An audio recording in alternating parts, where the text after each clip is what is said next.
Much needed clean drinking water is now flowing into Tonga. Navy ship the Aotearoa carried 250,000 litres of water from New Zealand, along with a desalination plant to make more.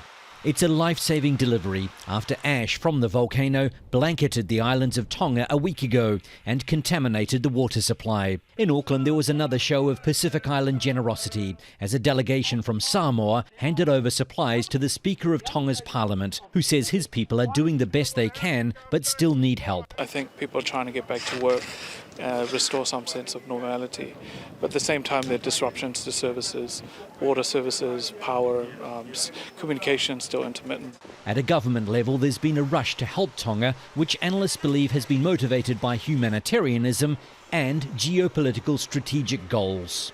For years, Western regional powers, New Zealand and Australia, have been worried about China's growing influence among the smaller Pacific Island nations, including Tonga. There's clearly been plenty of generosity on display here, as there has been at government level.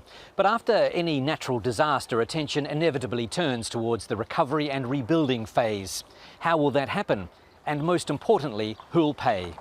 Tonga thanked China for being the first to donate money and supplies. But before the eruption, Tonga's economy was a mess, with the government struggling to pay back more than $100 million that was lent by China after damaging riots in 2006. Beijing has refused to write the debt off, and some believe last week's natural disaster may provide New Zealand with an opportunity. I would say that in Wellington particularly, the pressure coming in from the United States, Australia, for somebody to be looking after the South Pacific is very strong now. Tonga's parliamentary speaker says it's important that any future aid money benefits the people. I know this is a very sensitive topic, but Tonga accepts a lot of foreign aid from many different places around the world.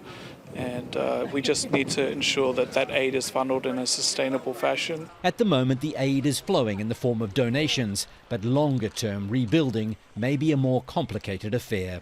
Wayne Hay, Al Jazeera, Auckland.